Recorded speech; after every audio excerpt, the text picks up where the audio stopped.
जिंदगी अपनी तमाम तर पेचीदगियों में एक हैरत अंगेज तौर पर मुनज़्ज़म तरीके से काम करती है। आज हम इसी निज़ाम को समझने की कोशिश करेंगे, यानी ये देखेंगे कि ज़िंदगी की साख्त कैसे बनती है। हम अपना सफ़र ज़िंदगी के सबसे छोटे कीमियाई जुज़ से शुरू करेंगे और कदम ब कदम ये देखेंगे कि ये सिलसिला कैसे पूरे सैयारे तक फैल जाता है। तो चलिए एक बुनियादी सवाल से शुरू करते हैं। एक तरफ एक नन्हा सा खुलिया है जिसे हम आंख से देख भी नहीं सकते, और दूसरी तरफ हमारा पूरा सैयारा ज़मीन। भला इन दो बिल्कुल मुख्तलिफ चीज़ों में कोई मुश्तरक बात हो सकती है? ये सवाल जितना अजीब लगता है ना, इसका जवाब इससे भी ज़्यादा दिलचस्प है। और वो मुश्तरक बात है एक हैरान कुन मुश्तरका साख्त। तमाम जानदार चीज़ें एक ही बुनियादी डिज़ाइन पर बनी है। इसे एक सीढ़ी की तरह समझें, जहाँ हर अगला कदम पिछले कदम पर बनता है और हर कदम पर एक नई ज़्यादा पेचीदा दुनिया सामने आती है। आइए इस सीढ़ी पर पहला कदम रखते हैं। तो इस बड़ी इमारत को समझने के लिए हमें इसकी बुनियादों से, यानी बिल्कुल शुरुआत से देखना होगा। हमें इस दुनिया में झांकना होगा जो हमारी नज़रों से तो छुपी है, लेकिन जिसके बगैर जिंदगी का वजूद ही मुमकिन नहीं। तो ये है वो पूरा सफ़र जो हम तय करने वाले हैं। ये स्लाइड ज़िंदगी के तंजीम के वो 10 मदारिज दिखा रही है जिनसे हम एक एक करके गुजरेंगे। हम सबसे छोटी इकाई यानी मॉलिक्यूल से शुरू करेंगे और सबसे बड़ी इकाई बायोस्फीयर तक जाएंगे और देखेंगे कि हर लेवल कैसे एक दूसरे से जुड़ा हुआ है। हर चीज़ की शुरुआत होती है मॉलिक्यूल से। ये जिंदगी की बेजान कीमियाई बुनियाद हैं, जैसे पानी का मॉलिक्यूल या हमारे डीएनए का मॉलिक्यूल। ये खुद जिंदा नहीं है, लेकिन ये वो ईंटें हैं जिनसे जिंदगी की इमारत बनना शुरू होती है। जब ये मॉलिक्यूल्स एक ख़ास तरीके से जुड़ते हैं तो बनते हैं ऑर्गेनेल्स।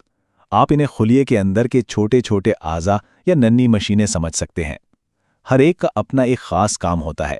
जैसे माइटोकॉन्ड्रिया तवानाई बनाता है और न्यूक्लियस पूरे खुलिये का कंट्रोल सेंटर होता है।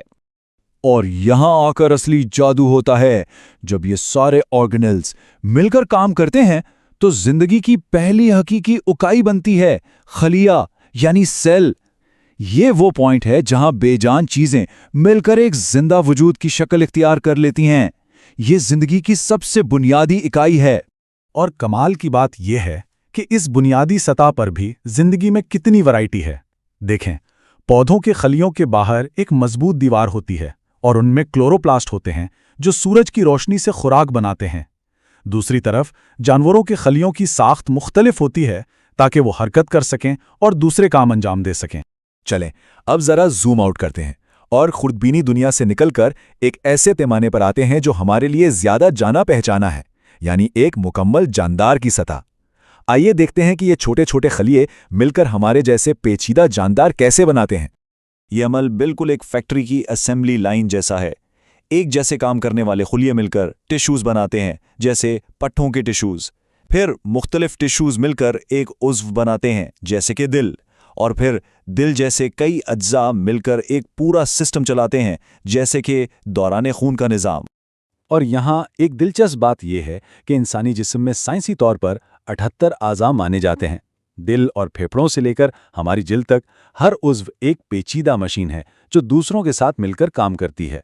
ये तादाद ही बताती है कि एक जानदार अंदर से कितना पेचीदा होता है। तो जब ये सारे सिस्टम्स एक साथ बिल्कुल एक तालमेल में काम करते हैं तो बनता है एक जानदार, एक मुकम्मल खुदमुख्तार वजूद।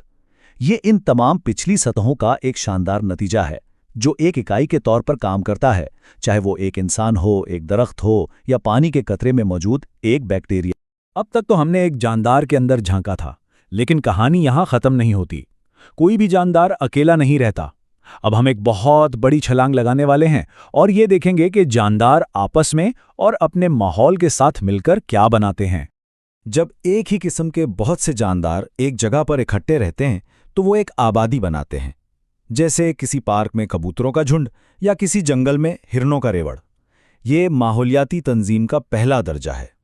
लेकिन जाहिर है इस पार्क में सिर्फ कबूतर तो नहीं होते। वहां गिलहरियां भी होंगी, दरख्त भी होंगे, घास भी होगी और ना जाने कितने ही दूसरे जानदार। जब मुख्तलिफ किस्म की ये तमाम आबादियां एक ही जगह पर रहती हैं और एक दूसरे पर इन्हिसार करती हैं तो वो सब मिलकर एक कम्युनिटी बनाती हैं।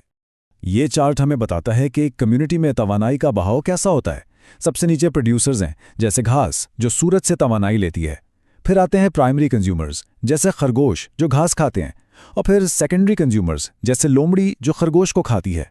हर सतह पर तवानाई आगे तो जाती है, लेकिन इसका बड़ा हिस्सा ज़ाया भी हो जाता है। इसीलिए हर अगली सतह छोटी होती जाती है। अब इसी तस्वीर में अगर हम बेजान चीज़ों को भी शामिल कर लें, जैसे पानी, धूप, मिट्टी और हवा, तो हमें एक इकोसिस्टम मिलता है। ये जानदार और बेजान चीज़ों का एक ऐसा जुड़ा हुआ निज़ाम है जिसमें हर चीज़ दूसरी चीज़ पर असर डालती है। हर जंगल एक इकोसिस्टम है, हर समंदर एक इकोसिस्टम है, यहाँ तक कि एक शहर भी एक इकोसिस्टम है। लेकिन ये सब अलग अलग नहीं है, ये सब आपस में जुड़े हुए हैं और मिलकर एक बहुत ही बड़ी, वाहिद और जिंदा हकीकत बनाते हैं। और वो है बायोस्फीयर, यानी ज़मीन का वो सारा हिस्सा जहां जिंदगी मौजूद है, गहरे समंदरों की तह से लेकर ऊंचे पहाड़ों की चोटियों तक। ये ज़मीन पर मौजूद तमाम इकोसिस्टम्स का मजमुआ है। ये जिंदगी की तंजीम का सबसे ऊंचा और आखिरी दर्जा है, जिसका हम सब हिस्सा हैं। तो मॉलिक्यूल्स से बायोस्फीयर तक का ये सफ़र तो हमने कर लिया, लेकिन इस सारी मालूमात का निचोड़ क्या है? इस बड़ी तस्वीर का असल मतलब क्या है? इस पूरी कहानी का खुलासा क्या है? इससे हमें 3 बुनियादी उसूल मिलते हैं। पहला, जिंदगी एक तरतीब, एक दर्जाबंदी में मुनज़्ज़म है। दूसरा, हर नई सतह पर ऐसी नई खुसूसियात पैदा होती हैं जो उसके छोटे हिस्सों में नहीं थी, बिल्कुल वैसे ही जैसे एक खलिया अपने मॉलिक्यूल से कहीं बढ़कर है और एक दिमाग अपने खुलियों से कहीं ज़्यादा। और तीसरा, हर चीज़ आपस में जुड़ी हुई है, एक छोटे से मॉलिक्यूल से लेकर पूरे बायोस्फीयर। और आखिर में एक सवाल सोचने के लिए, अगर एक खलिया किसी जानदार को बनाने वाली ईंट है, तो क्या यह मुमकिन है कि एक जानदार, चाहे वो इंसान हो या कोई और मखलूक, इस पूरे सयारे के वसी निज़ाम की महज एक तामीराती ईंट हो? इस बारे में सोचिएगा।